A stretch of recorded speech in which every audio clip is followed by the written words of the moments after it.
Hello everyone, I'm Narvantian, he, him, and today I'm going to talk in defense of the electric car.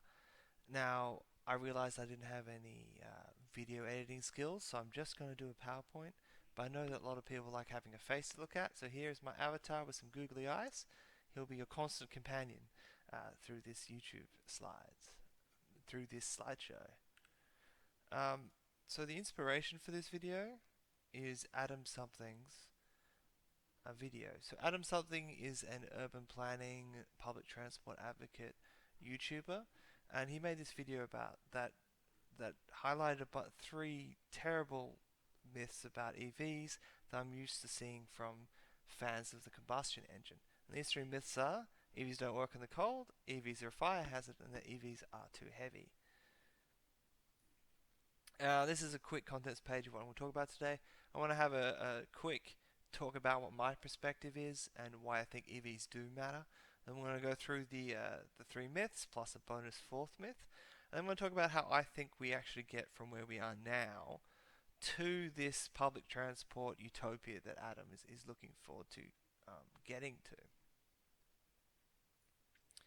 Now, I'm a climate activist, and a lot of climate activists will talk about protecting their children or a particular beautiful part of the world, but I'm a numbers person, and graphs are enough to motivate me.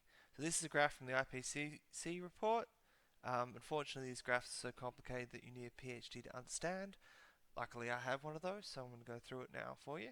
So this light blue line here is the path towards 1.5 degrees by 2100.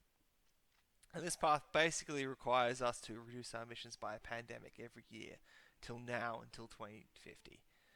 Now, 1.5 degrees is generally considered the point which we can above which we have irreversible damage to the environment. It's not the safe level. I'm pretty sure that anyone living in Pakistan or anywhere affected by droughts or heat waves or floods will say that the 1.2 degrees that we're currently experiencing isn't exactly safe. But it is the part which we can easily recover from. So this green line is the direct path to 2 degrees. If we start reducing our emissions now, do all the easy stuff, and then work on the harder stuff towards this 2 degrees-ish mark, we can get to that 2 degrees line. Now, the best way to describe 2 degrees by 2100 is bad. It's bad, but we can adapt to that kind of increase in temperature. It's not the end of the world. So this path here, this dark blue one, is what I like to call the promises path.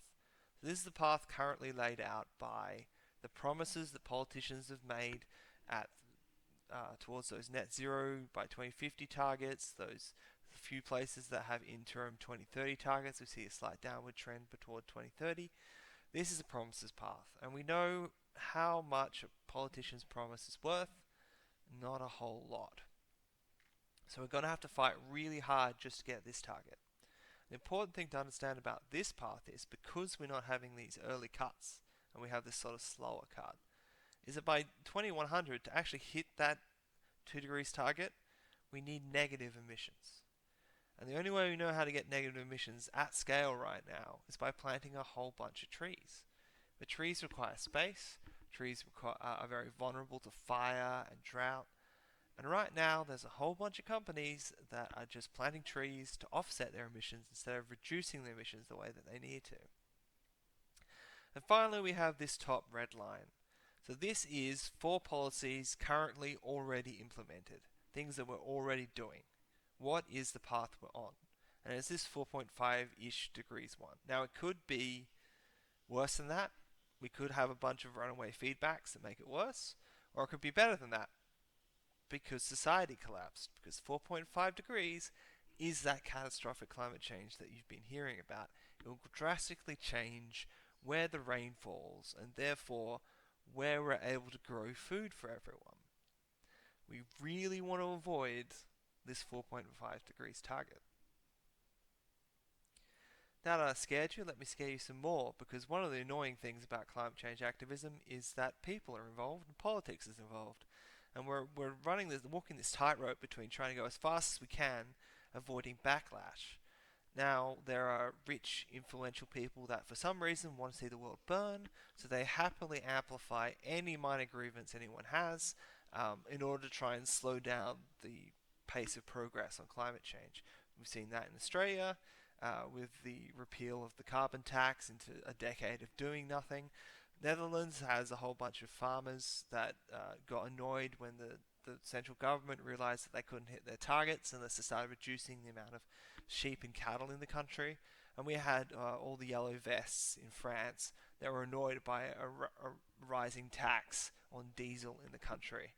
Which means that when we're trying to do the politics of climate change, we have to build the bottom up instead of a top down edict style. We need people to come to the idea that reducing emissions was their idea, that reducing emissions is good not just because of climate change, but because that stuff is good inherently. And that is when we come to the electric cars. Now, why I think electric cars do change things? Well, transport is about 2% of the world's CO2 emissions, and of that, about 39% of those emissions is from private car ownership. Now, in developed nations, of their transport emissions, that could be up to about 60% of their transport emissions are private car use. The reason electric cars are so much easier than trying to swap everyone over to public transport is that substitution is so much faster than trying to get those social changes we need to swap everyone over to public transport or walking or riding. And it mostly uses existing infrastructure, with the exception of the increased number of electric chargers we need to install, especially in rural areas where we can't expect the market to do it for us. And the big thing about electric cars is they're just better. They're better than existing vehicles. They cost a lot less to run, they have a lot less maintenance, they make a lot less noise, they have no poisonous fumes in the cabin or the inside. They tend to be much larger on the inside than equivalent cars. And one of the cool, I mean, they got cool gadgets and stuff like that, but one of those cool gadgets is their potential to change how we interact with the electricity grid. So a lot of cars right now have what's called vehicle to load, where you can plug in your computer or plug in an electric barbecue or a fridge into the car. And the next step beyond that's called vehicle to home, and a lot of companies such as Ford and GM are looking to have ways where your car can be a backup battery for your house in case there's a power outage. And the final step in that process would be called vehicle to grid, where we can use the large fleet of electric vehicles, batteries, as a kind of battery for the entire electricity grid to be able to handle situations with variable renewable energy on that grid. There's a bunch of regulatory hurdles and it's a little bit difficult, but we have the potential to do that with electric cars in a way we could never do with internal combustion cars. Alright, let's get on to the myths. Myth number one, EVs don't work in the cold. I think we can all agree that Norway is a cold country, right? Right? Well, in 2022, 80% of new car sales were EV in Norway. And of the total cars in Norway, about 20% are EVs. When we look at how cold weather affects electric cars, you can see that here. The Tesla Model Y, the highest selling car in the world, loses about 100 kilometers of range in the cold, and all its competitors have a similar kind of range loss going on here. But the average daily driving in USA, a very car-dependent country, is only about 60 kilometers, and even the worst state, it's about 96 kilometers. We can see even these cold numbers, these 250-ish extra range on these electric cars. They have more than enough range to get you anywhere you need to go, even in cold weather. Now, in cold weather, it basically means you just have to plug in your car one day earlier than you otherwise would have to. Now, as mentioned in the the Atom something video, cold temperatures slow the chemistry in an electric car, increases the resistance within the wires within the device, and hot temperatures can cause unwanted side reactions that can degrade the battery, such as the dendrites that can even cause shortages. But the good news is that engineers have come to the rescue to solve the problem with the chemistry of the batteries, and they've developed battery thermal management systems. So here's one from the Kona EV. We have the liquid cooling that goes into the battery pack here on the green wires, and then we have an air conditioning system basically that's connected to this coolant to keep it cool, so we can keep the battery near its thermal optimum. Now, this takes extra power, and so you do still lose range when you have to run this system. And it also adds additional parts to the vehicle that can break, because otherwise an electric vehicle is very quite simple. We have this electric motor, inverter, and battery. Right? We just have this, and then we have all this extra stuff that we need to add to the electric car to make sure that we properly keep those batteries in the best temperature possible. Myth number 2, EVs are a fire hazard. We don't like to think about it, but our internal combustion engine cars are filled with a flammable liquid and that runs on little explosions. Because of this, basically, according to this insurance company, our internal combustion engine vehicles have 1,530 fires per 100 kilometers, and EVs have about 25 fires per 100 kilometers. But EVs are new and exciting, and so their fires are more newsworthy, so we hear a lot more about them. It's a bit like when a train derails, it's wide news around the world, but most of the time, just using the train every day isn't a danger.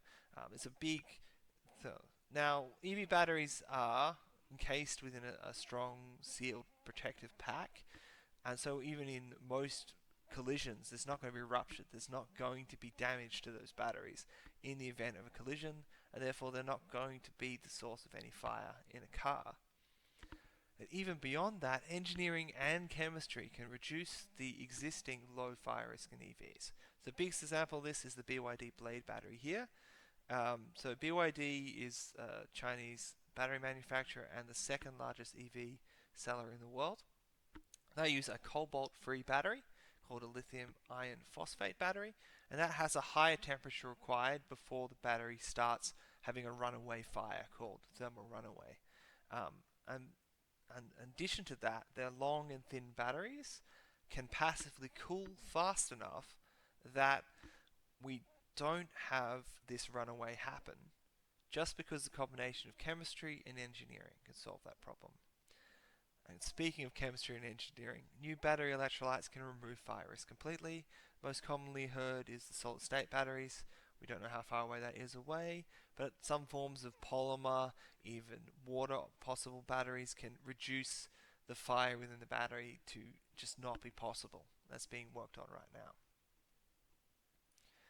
Now, the reason EV batteries are a problem, however, is that the thermal runaway in the battery, when it hits a certain temperature, the batteries become effectively autocatalytic. They're very high temperatures and they can't be smothered because they're producing oxygen during the process of the burning, which makes it very hard to put them out, and the only way to do so is to cool the battery down enough that we get below the thermal runaway point. And this requires new firefighting techniques and training that they're not used to. Now, a couple of them are, for example, you can just dump the car in a pool of water, and that will cool down the battery and stop the fire from going on.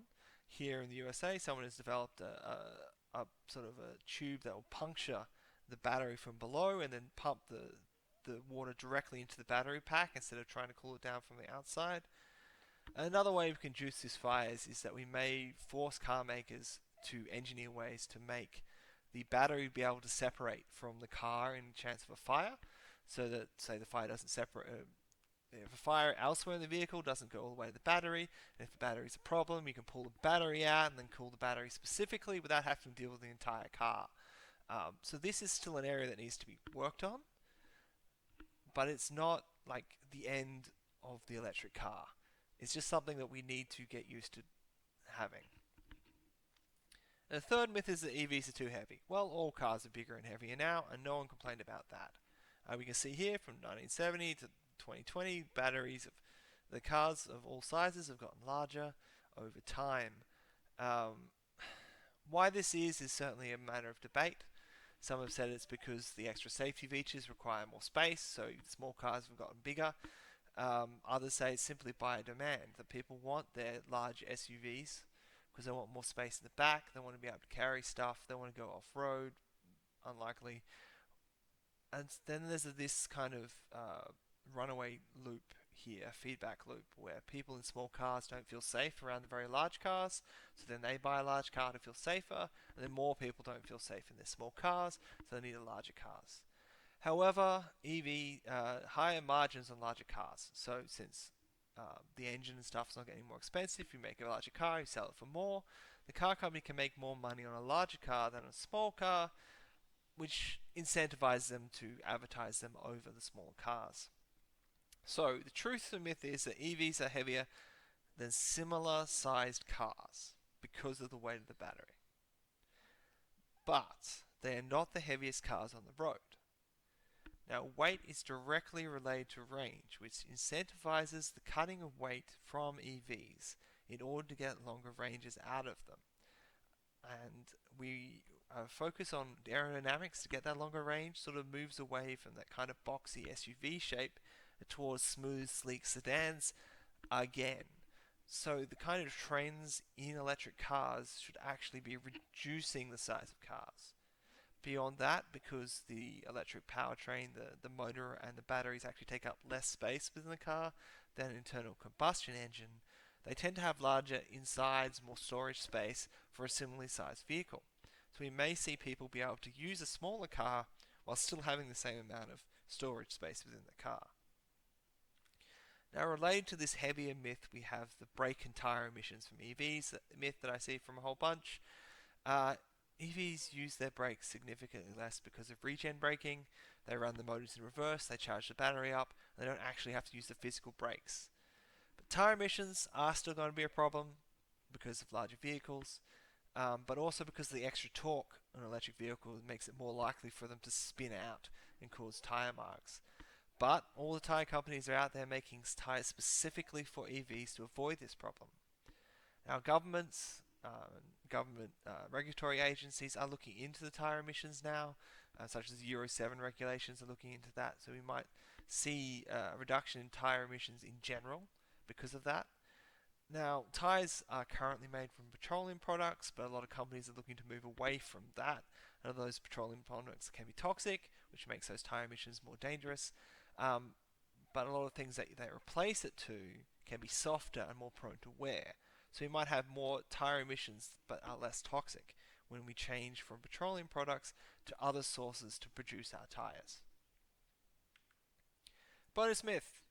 Batteries can't be recycled. Of course they are. There's hundreds of companies already recycling electric batteries. Look, this is a small selection of them. Some methods, such as hydrometallurgy, can have over 99% recovery of those critical materials. And because those materials are now cheaper than mining the materials, a lot of car companies are trying to directly close the loop on their recycling so they can get that cheap material into the electric batteries to make their electric cars cheaper. And some companies don't recycle their batteries, they reuse their batteries. And this is often used by Tesla and BYD, where they take batteries from old cars and use them as stationary storage for homes. So we may not need to recycle the batteries at all. Alright, so let's think about how we get from where we are now with a very car-dominated society to one that can be using a lot more public transport to have a better relationship with nature. First of all, we need to do what's easy. We need to get moving. We need to get electric cars out there. We need to see this new technology in the hands of people so they see just how much better they are for people. And one of the ones that we've seen firsthand actually is electric buses.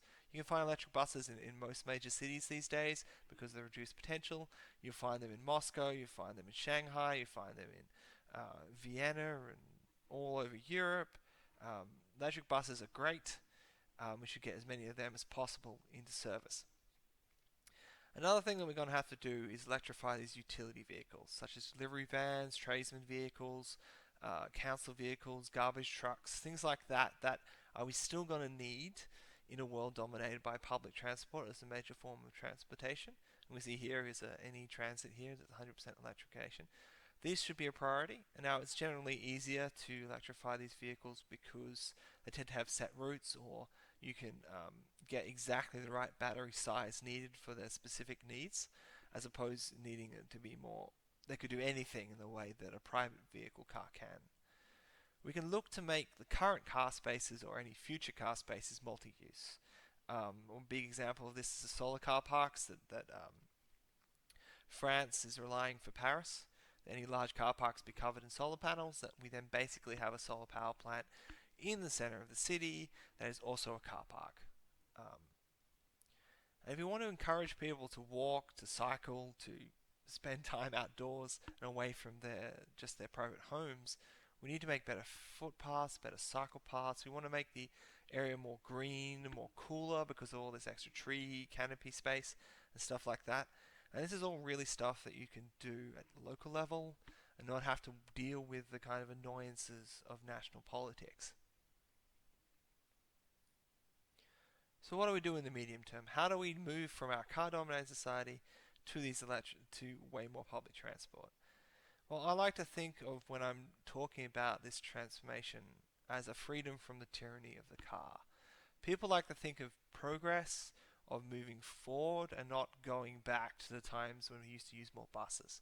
And this is why the Silicon tech bros keep reinventing the bus or the train every couple of years because they want to be new and shiny and see when it's really just a new form of public transport. And related to that, we need to rethink urban suburban design. Now we can't just bulldoze existing suburbs and replace them with a grid pattern or some other way that we can have really straight line direct public transport. But when we build new suburban or new urban areas, we really should be thinking about how public transport interacts with that setup. So that, for example, that you have a straight line for one, a straight obvious line to between the bus and the train, and then we have easy walking from homes to the bus. So we all get it connected. So there's been a lot of surveys about why people use public transport or why they don't use public transport.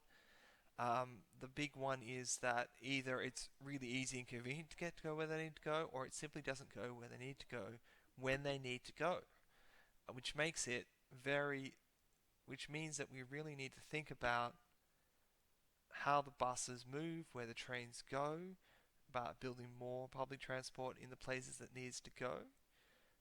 For example, buses can often sort of circle around and not be very direct when people really want to go places directly and easily.